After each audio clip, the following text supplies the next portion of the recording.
Bom dia, pessoal.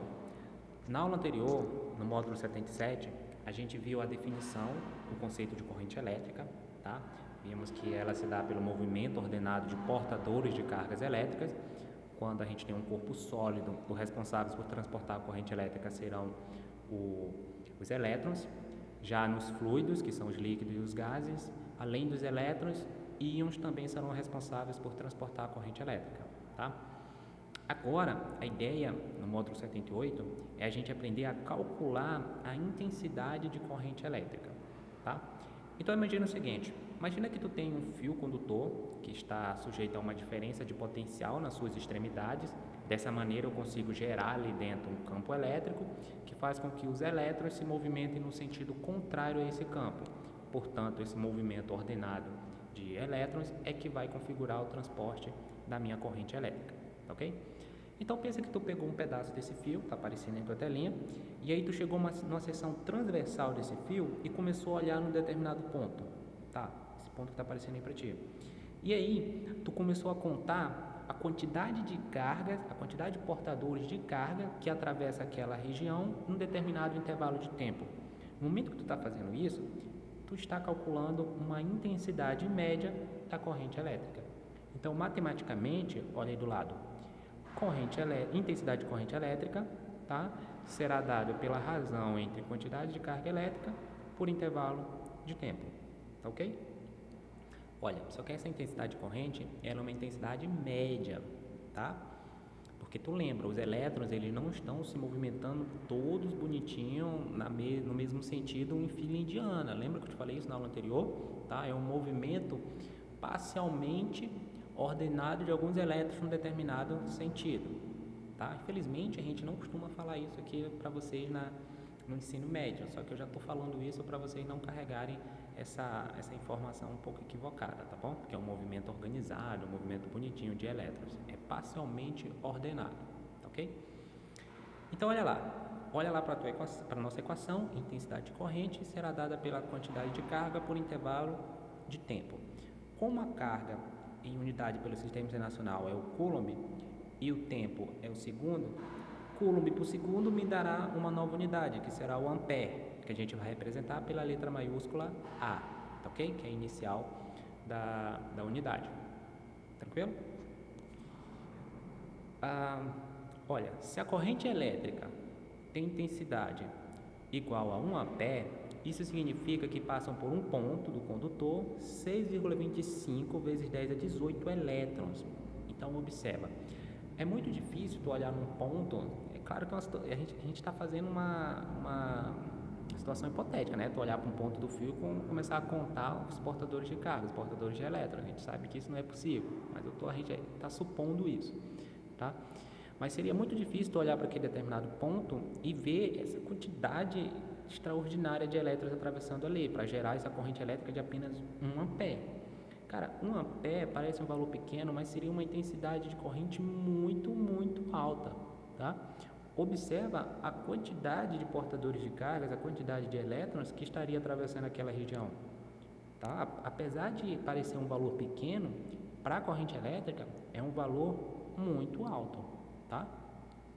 Então, geralmente, a gente vai usar submúltiplos do ampere, tá? Por exemplo, 1 miliampere ou 1 microampere, até nanoampere ou picoampere, dependendo da situação, tá?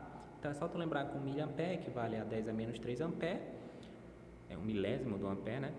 E 1 microampere é a sexta parte do ampere também, né? Que seria 10 a menos 6 ampere. Tranquilo?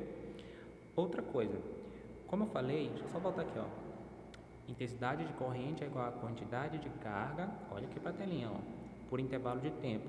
Professor, e se eu não souber a quantidade de carga no exercício? Gente, é só tu lembrar, quantidade de carga é o número de portadores de cargas vezes a carga elementar. Como definiu-se que quem transporta a corrente elétrica hipoteticamente seriam os prótons, né? O movimento dos prótons no sentido do campo elétrico, a quantidade de carga ela sempre será positiva. Então tu vai pegar o número de portadores de carga vezes a carga elementar, acha a quantidade de carga e aí divide pelo intervalo de tempo que tu acha a intensidade de corrente, tá? Dá uma lida lá no teu livro, no teu material, que isso aí está bem explicadinho também. Beleza. Classificação da corrente. Olha, a gente tem duas classificações. A corrente ela pode ser contínua ou ela pode ser alternada. Quando a corrente é contínua? Quando ela não muda de sentido com o decorrer do tempo, nem de sentido, nem de intensidade. Então, observa que tu tem um gráfico aí que relaciona intensidade de corrente na vertical por intervalo de tempo da horizontal. Observa que a corrente, ela não muda o sentido e não muda a intensidade. O gráfico é uma linha reta, tá? Então, corrente que não muda de intensidade, não muda de sentido com o passar do tempo, corrente contínua. Exemplos: pilha, bateria, fontes de alimentação de celular, de computador, etc. Todas as correntes que atravessam toda corrente gerada por esse tipo de fontes são do tipo contínuo, tá? Como eu falei, pode ser contínua, pode ser alternada. A corrente ela vai ser alternada quando ela varia além dos seus valores, sua intensidade, também o seu sentido com o passar do tempo, tá bom? Então observa, tem um gráfico, intensidade de corrente por intervalo de tempo e a corrente ela está alterando a sua intensidade e o seu valor com o passar do tempo. Uma hora ela cresce, outra hora ela decresce, tá? Então, corrente que muda de sentido e de intensidade com o passar do tempo, corrente alternada. Na nossa casa, quando a gente liga um aparelho na tomada, aquele aparelho, a corrente elétrica que vai percorrer por ele, ali no fio ligado a ele, é uma corrente do tipo alternada, tá? A corrente que é gerada lá em Tucuruí e chega até a nossa casa, ela é uma corrente alternada. Eu vou indicar para vocês depois, eu pedi como atividade para vocês assistirem um filme, que é justamente a briga entre Westinghouse Westinghouse e o inventor da lâmpada incandescente, né, o Thomas Edison, tá? Que é justamente a briga entre corrente contínua e corrente alternada. Qual é a vantagem, qual é a desvantagem, qual é melhor, qual não é, tá? Então, quero que vocês assistam esse filme depois. Eu vou deixar bem detalhado lá no Google, aqui no Google Sala de Aula para vocês, tá? Lá no Google Sala de Aula. Então, quero que vocês assistam esse filme, bem legal. Ok, esse tipo de corrente, ela é a mais utilizada, como eu falei, né? É a corrente que chega pra gente nas nossas casas, que a gente usa nas nossas residências, tá bom? O número de ciclos por segundo é a frequência. Olha, um ciclo, vê se isso aqui não tem uma cara de uma onda. Lembra, um ciclo é um ponto, tá? É a distância entre um ponto de equilíbrio a outro da minha onda.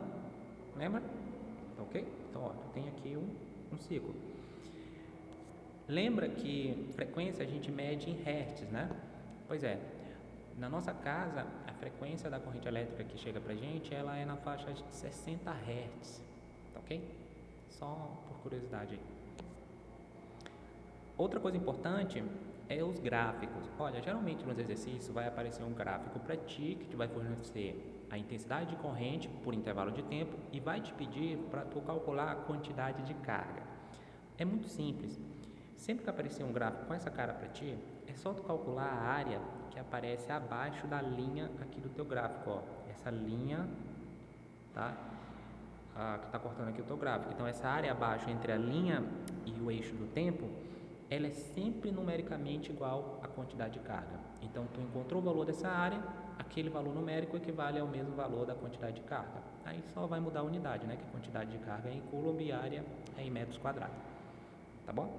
Então, muito tranquilo. Viu um gráfico com essa cara, pediu para calcular a quantidade de carga, calculou a área, achou numericamente a quantidade de carga. Só vai ter que se preocupar agora com a unidade. Tá? Aqui a gente já iria passar para uma discussão mais aprofundada de resistência e tal. Então, no momento é isso, pessoal. Olha, tem muitas coisas que ficaram a ser discutidas aqui. Em sala de aula seria melhor essa aula. A questão da lâmpada, a invenção da lâmpada incandescente, por exemplo. Naquele circuito que eu mostrei para vocês, eu coloquei uma lâmpadazinha. Aquela lâmpada seria uma lâmpada desse tipo, tá? Uma lâmpada que funciona a partir do efeito Joule, que é um efeito que acontece com a passagem de uma corrente elétrica por um condutor. A gente tem vários efeitos: térmico, magnético, químico, fisiológico e etc.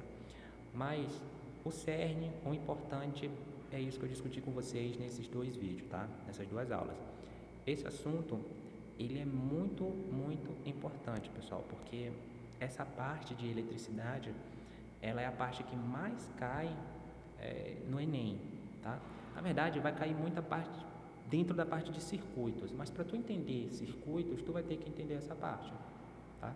Então é por isso que a gente está trabalhando esses módulos um por um, de maneira mais tranquila, tá?